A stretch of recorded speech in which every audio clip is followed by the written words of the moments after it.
Hi hello सर्वांना नमस्कार. रेश्मीनाथ या मराठी चॅनलमध्ये तुमचे सर्वांचे स्वागत आहे. एक लग्न असेही भाग 48. मिस्टर पवार यांना ऐकून सगळ्यांना रुद्रबद्दल अजूनच आदर वाढला, कारण हे सगळं त्याला आनुवंशिक प्राप्त झालं होतं.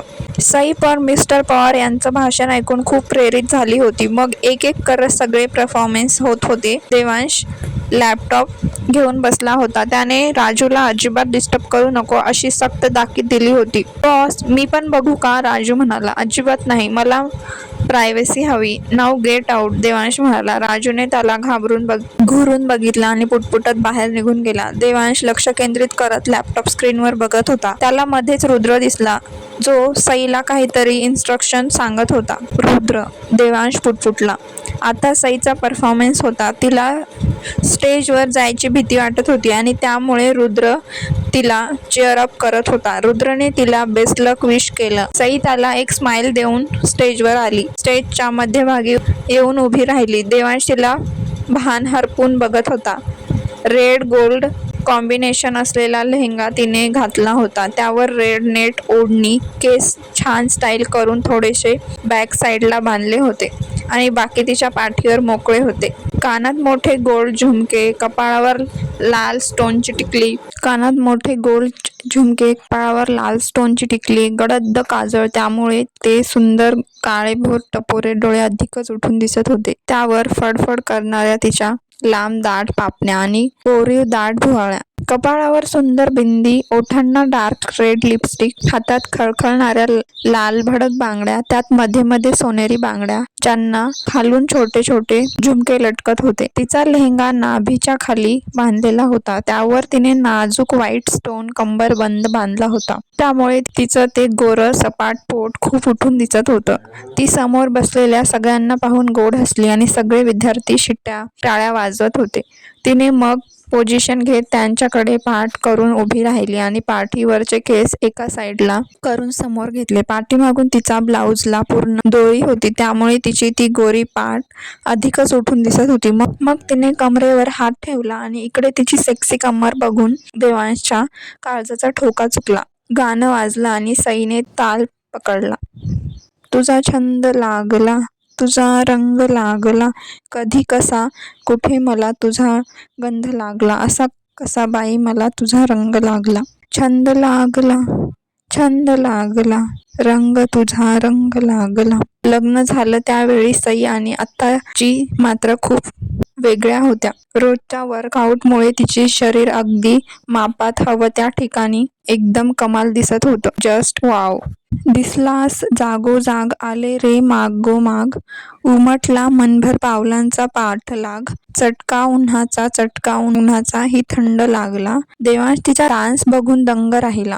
ती भान हरपून नाचत होती. तिच्या चेहऱ्यावरच्या हावभाव, डोळ्यातील खट्याळपणा, सगळं काही फक्त त्याच्यासाठी होतं.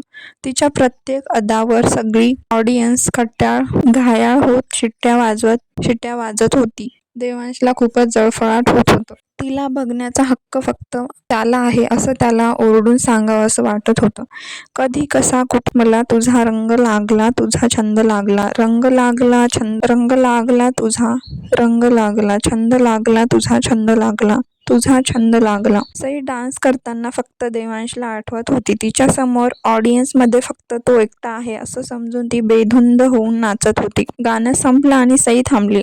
ऑडियन्समधून टाळ्यांचा प्रचंड आवाज येत होता आणि सगळे वन्स मोर असा कल्ला करत होते. सईने वाकून सगळ्यांना अभिवादन केले आणि स्टेजच्या बॅक साईडला गेली, जिथे शीतलने तिला घट्ट मिठी मारली.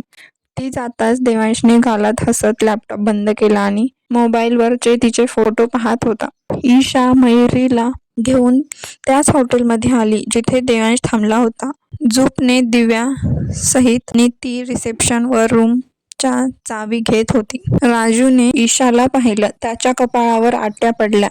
मग त्याने लगेच देवांशला फोन लावला. सईच्या स्वप्नात हरवलेला देवांश राजूच्या फोनने पुन्हा डिस्टर्ब झाला. राजू म्हणालो होतो ना, डिस्टर्ब करू नको, देवांश थोडासा चिडून म्हणाला. Isha is here in front of me, Raju लगेच म्हणाला. व्हॉट?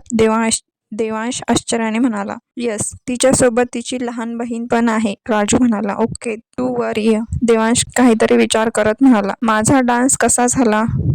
सई शीतलला म्हणाली. कसा झाला अगं? फार स्टेज तोड परफॉर्मन्स होता तुझा. माय गॉड, काय धुंद होऊन नाचत होतीस तू, शीतल म्हणाली. खरंच तू व्हिडिओ केलास का? सई म्हणाली. हो मग हे बघ. शीतल तिला मोबाईल दाखवत म्हणाली. हा व्हिडिओ मला पाठव, देवांशला पाठवते, सई म्हणाली. अगं बाई ठीक आहे, आणि घरी गेल्यावर आरामशीर पाठवते, शीतल हसत म्हणाली. मग दोघेही एकमेकींना परत मिठी मारली. ती इथे का आली आहे? राजू चिडून म्हणाला. तू असं बोलत आहेस जसं काय तिला मीच बोलावलं आहे, देवांश धारदार आवाजात म्हणाला.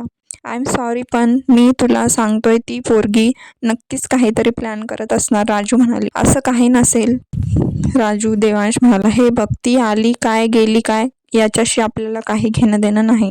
तू तिच्याकडे अजिबात लक्ष देऊ नको देवांश. तितक्यात दारावरती बेल वाजली. डॉक्टर, राजू म्हणाला. देवांश तू रेडी आहेस ना? आपल्याला हॉस्पिटलला जायचं आहे, डॉक्टर स्नेहल म्हणाली. यस, देवांश राजूकडे बघून म्हणाला. गुड, चला मग. डॉक्टर, स्नेहल तिघेही खाली आले. राजूने पार्किंगमधून गाडी बाहेर काढली.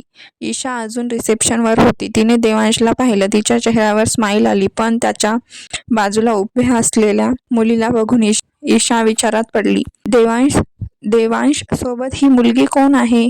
ईशा पुटपुटली. तिने देवांशला गाडीत बसायला मदत केली आणि मग गाडी हॉटेल बाहेर निघून गेली. एक्सक्यूज मी, ईशा रिसेप्शनवरील मुलीला म्हणाली. तुम्ही सांगू शकाल का मिस्टर देवांश सरपोजदार कोणत्या रूममध्ये थांबले आहेत? ईशा म्हणाली. आय एम सॉरी मॅडम, आम्ही असं कुणालाही काही माहिती देऊ शकत नाही, रिसेप्शन गर्ल. पण मी त्याची फ्रेंड आहे, ईशा म्हणाली. सॉरी मॅडम, ते आल्यावर तुम्ही त्यांना भेटून बोला, रिसेप्शन गर्ल.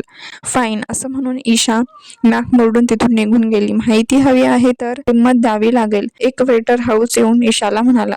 ईशा खुन्नीशी हसली आणि तिने 2,000ची नोट वेटरच्या खिशात ठेवली. मग वेटरने तिला त्याच्या रूमचा नंबर सांगितला. तुला अजून पैसे कमवायचे आहेत तर मी सांगितलेले काम करायचं. ईशा त्याला अजून एक नोट दाखव म्हणाली. कुणालाही काही कळणार नाही ईशा. काय काम आहे?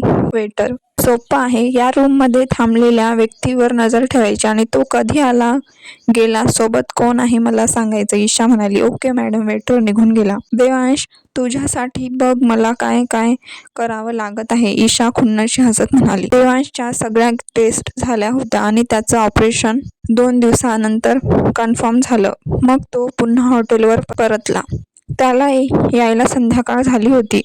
Okay Devansh bye. Doctor Snehal तिच्या रूममध्ये गेली आणि देवांश त्याच्या रूममध्ये. फ्रेश होऊन देवांशने अगोदर सईला फोन केला. तीही नुकतीच कॉलेजमधून आली होती. समोर काय झाले पाहूया पुढील भागात. हा भाग कसा वाटला कमेंट करून नक्की सांगा. भेटूया पुढील भागात.